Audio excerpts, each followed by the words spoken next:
Selamat datang di channel Bonaventura 21. Jangan lupa untuk subscribe channel ini.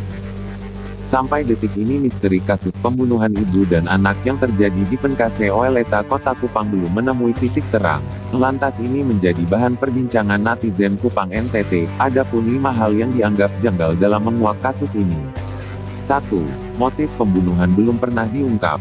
Sampai dengan penetapan tersangka sebelum tersangka menyerahkan diri, hingga konferensi per hari Senin, tanggal 6 Desember tahun 2021 kemarin, polisi belum mengungkap motif pembunuhan pelaku padahal menurutnya motif pembunuhan menjadi sangat penting apalagi dalam kasus ini beredar screenshot chat WhatsApp di media sosial yang bisa dijadikan petunjuk untuk mengungkap motif pembunuhan.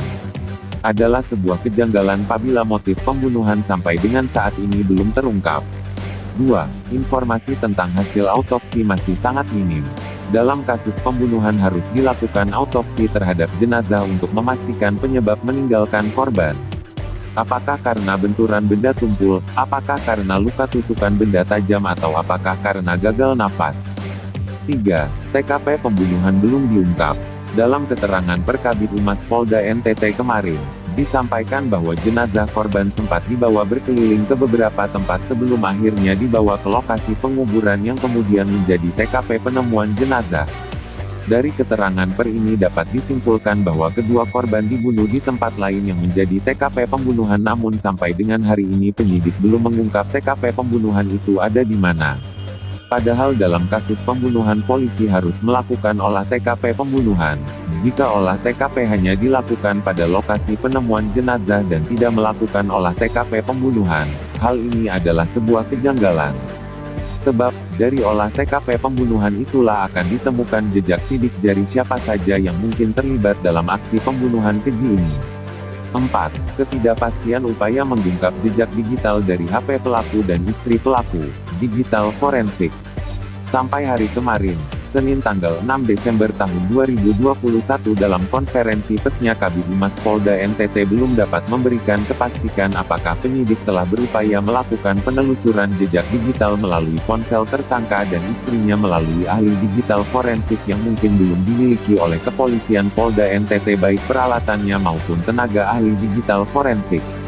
Hal ini menjadi sangat penting dikarenakan sebagian riwayat chat WhatsApp yang diunggah ke media sosial memperlihatkan adanya petunjuk begitu juga akun Facebook tersangka Randi dan istrinya telah harus menjadi target forensik digital.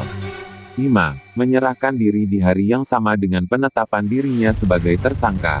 Tersangka menyerahkan diri setelah fotonya viral di media sosial, setelah netizen menghubungkan tersangka dan istrinya dengan kematian kedua korban.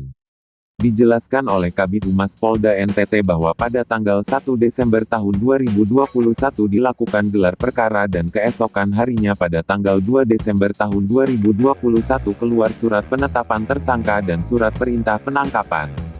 Setelah ditetapkan sebagai tersangka di hari itulah tersangka Randi menyerahkan diri.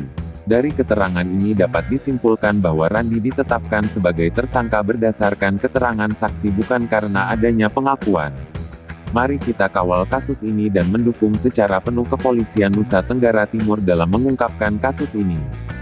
Jika kamu merasa video ini bermanfaat, jangan lupa like, komen dan share ke yang lain. Terima kasih.